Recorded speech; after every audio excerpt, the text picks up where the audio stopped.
Baik, di dalam Islam sendiri, ya, poligami itu bukan hal yang mengharamkan, justru itu salah satu solusi. Karena poligami sendiri adalah kalau kita baca ayatnya dalam surah Nisa itu, daripada zolim kepada anak-anak yatim lebih baik menikahi 2, 3, 4 yang disukai. Tapi kalau tidak sanggup berlaku adil, ya jangan nikahi satu saja. Ada batasan. Ini bukti bahwa Islam itu rahmatan lil alamin. Karena sebelum Islam hadir yang dibawa syariatnya oleh baginda Rasul Muhammad SAW, itu orang-orang menikah 1000 boleh. Mana buktinya? Ya lihat di kitabnya teman-teman kita Kristen ya. Daud itu punya gundik, Abraham punya gundik, Salomo 100 orang. Lalu Islam mengajarkan bahwa nikahilah hamba itu boleh dinikahi, bukan dipergundikan. Tahu kan definisi gundik? Simpanan yang tidak dihalalkan atau dinikahi. Masa kita percaya Abraham punya gundik? Nauzubillah min zalik. Artinya dalam Islam justru itulah bentuk rahmatan lil alamin, di mana di mana zaman dahulu tidak ada batasan menikahi wanita, kemudian diberi batasan, dan bahkan itu dengan persyaratan yang sangat berat. Apa itu? Berlaku adil. Dan konteks tentang rahmatan lil alamin adalah kata kuncinya apa? Islam mengajarkan keadilan, ya.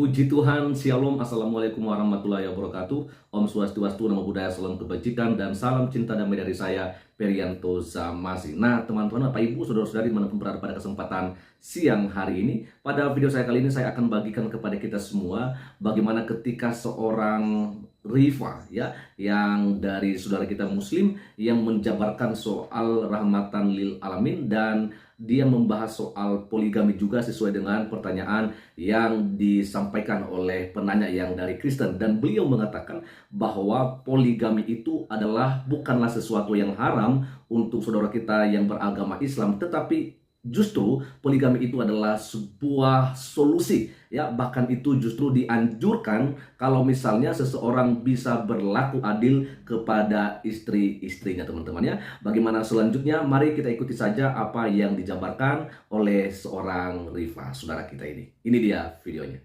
Rahimah, ya, kasih sayang lil alamin, untuk seluruh alam. Konsep rahmatan lil alamin itu adalah konsep kasih sayang untuk seluruh alam. Itu baru yang tidak disebut dengan ada batasan.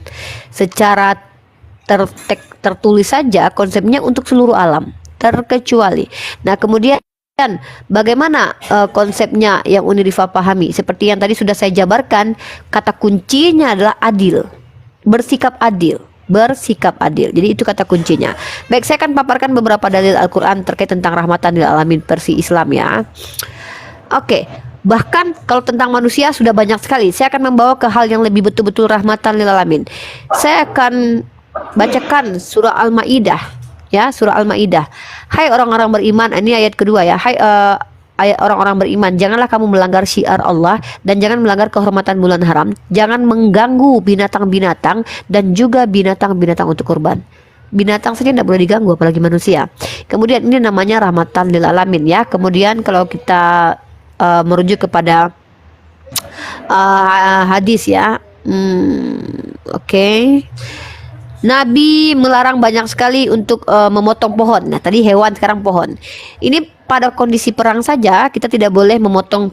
Jangan sekali-sekali menebang pohon kurma, jangan pula membakarnya, jangan membunuh hewan-hewan ternak, jangan tebang pohon yang berbuah, janganlah kalian merobohkan bangunan. Ini riwayat Al-Baihaqi dalam Sunatul Kubra nomor 17.904, Ibnu Asakir dalam Tarikh Damasik nomor 75, dan At-Tahawi dalam Syarah Mushkilul Atsar nomor 144. Nah, itu, ya. Artinya rahmatan lil alamin itu betul-betul untuk seluruh alam, bukan hanya untuk manusia saja, ya. Bukan untuk manusia saja, karena Allah itu makhluknya bukan cuma manusia. Jadi kalau cuma sama manusia, maka Tuhan ini Tuhan yang, mohon maaf saya katakannya, Tuhan yang, ya, pilih-pilih lah ciptaannya, padahal dia yang ciptakan makhluknya, tetapi dia pilih-pilih, ya. Begitu kurang lebih, ya. Dalam Islam itu bukan hanya kepada manusia, tapi ke seluruh alam, Rasulullah itu adalah rahmatan lil alamin. Ajarannya itu mengajarkan bagaimana bersikap kepada seluruh alam, termasuk bumi, dan tidak boleh membuat kerusakan di bumi. Mana dalilnya? Dalil secara eksplisitnya. Baik, saya bacakan. Oke, mana itu, ya? Ntar, ya, sabar.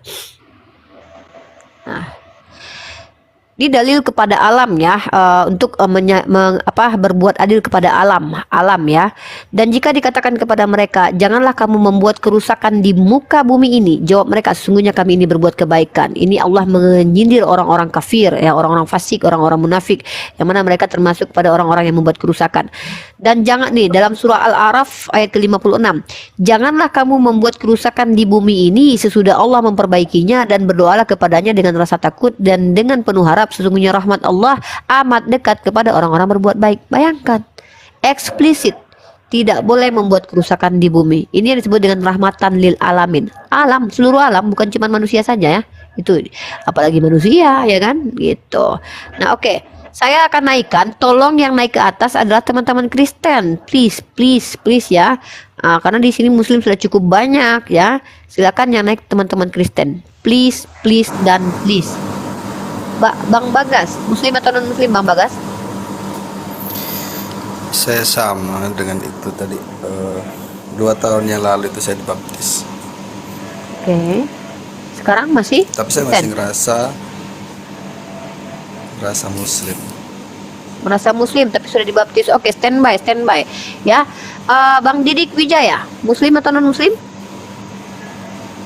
Saya muslim. Oke. Di sini sudah ada 1, 2, 3, 4. Nah, jadi kita biar fair. Bang Didik bisa, atau Bang Didik ada yang mau disampaikan dulu mungkin sebelum saya, atau gini Bang Didik, Anda paparkan dulu apa yang mau disampaikan, nanti kita ganti dengan teman Kristen biar fair ya. Minimal di sini teman Kristen itu ada 4. Saya keluar. Oke, nanti Bang Didik naik lagi ya kapan-kapan ketika mungkin saya lagi live dan bukan zona diskusi. Kalau sudah zona diskusi, sudah angkat tema itu, kita harus fair. Kalau perlu teman Kristen lebih banyak, teman muslimnya lebih sedikit, begitu. Karena ini room muslim. Oke, thank you so much Bang Didi. Mohon maaf. Ya, izin Bang Didi ya. Buat teman-teman Kristen ya, sudah ya, cukup ya, terlalu panjang ya prolog kita ya. Kita lanjut saja. Kemudian pertanyaan kedua. Bagaimana pandangan tentang berjihad dan juga poligami? Saya jawab ini pertanyaan dari Salis Panci. Pertama, berjihad. Jihad itu dari kata jahada, sungguh-sungguh. Jadi dalam Islam itu, apapun yang dilakukan konteksnya adalah untuk Allah dan sungguh-sungguh, jihad. Saya menjadi istri sungguh-sungguh, meninggal dalam keadaan menjadi istri yang sungguh-sungguh, saya berjihad, mati syahid. Ketika ada seorang anak MTS, aliyah, mereka menuntut ilmu, itu berjihad mereka. Jadi berjihad itu dengan porsinya. Ya, jihad itu dari kata jahada, sungguh-sungguh. Ya, itu yang perlu dipahami. Baik, kemudian bagaimana dengan poligami? Ada apa dengan poligami? Tidak melukai konteks rahmatan lil alamin ya. Kenapa? Karena poligami itu. Tolong jangan bicara dulu ketika saya menjelaskan, nanti baru ditanggapi. Tentang berjihad tadi, maksudnya yang saya pengen tahunya yang tentang kayak rela mati, saling berperang itu nanti kita bahas. Berarti Anda mau membahas tentang bagaimana peperangan dalam Islam ya, karena Anda bertanya tentang jihad. Oke, saya jelaskan dulu, nanti Anda mau lebih dalam menggali, nanti diajukan lagi pertanyaan. Baik, di dalam Islam sendiri ya, poligami itu bukan hal yang mengharamkan, justru itu salah satu solusi. Karena poligami sendiri adalah, kalau kita baca ayatnya dalam surah Nisa itu, daripada zolim kepada anak-anak yatim, lebih baik menikahi 2, 3, 4 yang disukai. Tapi kalau tidak sanggup berlaku adil ya jangan nikahi satu saja, ada batasan. Ini bukti bahwa Islam itu rahmatan lil alamin. Karena sebelum Islam hadir yang dibawa syariatnya oleh baginda Rasul Muhammad SAW, itu orang-orang menikah 1000 boleh. Mana buktinya? Ya lihat di kitabnya teman-teman kita Kristen ya. Daud itu punya gundik, Abraham punya gundik, Salomo 100 orang. Lalu Islam mengajarkan bahwa nikahilah hamba itu boleh dinikahi, bukan dipergundikan. Tahu kan definisi gundik? Simpanan yang tidak dihalalkan atau dinikahi. Masa kita percaya Abraham punya gundik? Nauzubillah min dzalik. Artinya dalam Islam justru itulah bentuk rahmatan lil alamin, di mana di mana zaman dahulu tidak ada batasan menikahi wanita, kemudian diberi batasan, dan bahkan itu dengan persyaratan yang sangat berat. Apa itu? Berlaku adil. Dan konteks tentang rahmatan lil alamin adalah kata kuncinya apa? Islam mengajarkan keadilan ya. Dalilnya saya akan bacakan ya. Ingat di sini no asumsi, pakai data. Baik, saya akan bacakan dalilnya. Dalam surah Al-An'am ya. Oke, bukan ini ya. Mari saya bacakan dalil ini aja. Saya bacakan dalam surah Al-Maidah ayat ke-8. Hai orang-orang yang beriman, hendaklah kamu jadi orang-orang yang selalu menegakkan kebenaran karena Allah, menjadi saksi dengan adil, dan janganlah sekali-kali kebencianmu terhadap suatu kaum mendorong kamu untuk berlaku tidak adil. Berlaku adillah kata Allah. Karena adil itu lebih dekat kepada takwa, dan bertakwalah kepada Allah, sesungguhnya Allah Maha mengetahui apa yang kamu kerjakan. Adil itu lawan katanya adalah zolim, di mana definisi zolim adalah tidak meletakkan sesuatu pada tempatnya. Saya harap teman-teman paham.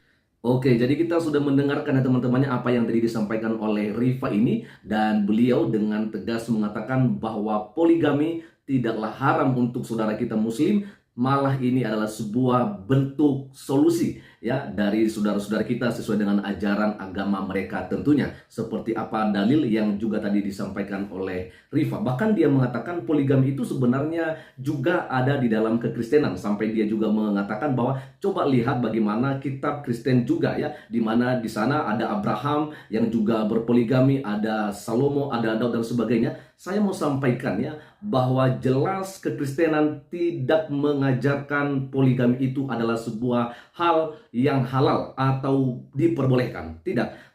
Karena dari awal ketika Tuhan Allah menciptakan alam semesta dan Tuhan Allah juga menciptakan manusia, seorang laki-laki dan seorang perempuan, dan itulah pernikahan yang pertama yang disahkan ya oleh Tuhan Allah, yaitu pernikahan antara Adam dan Hawa. Kalaupun sampai pada akhirnya Abraham harus ya juga melakukan pernikahan atau perkawinan dengan wanita lain selain istrinya, bukan berarti Tuhan mengizinkan atau membenarkan hal itu. Termasuk juga Daud, bahkan juga Salomo. Kenapa hal itu terjadi? Semua karena keinginan dari manusia. Termasuk Abraham yang juga adalah manusia biasa, karena dia merindukan ada keturunannya. Tetapi karena dia mungkin lumayan bosan juga ya menantikan janji Tuhan bahwa sebenarnya dari istrinya akan ada keturunan daripada Abraham ini. Tetapi akhirnya karena dia mungkin menunggu sudah lama, maka ya udahlah ya, oleh karena keinginannya Tuhan membiarkan dia. Ya akhirnya dia mengambil gundiknya yang namanya Hagar dan lahirlah Ismail.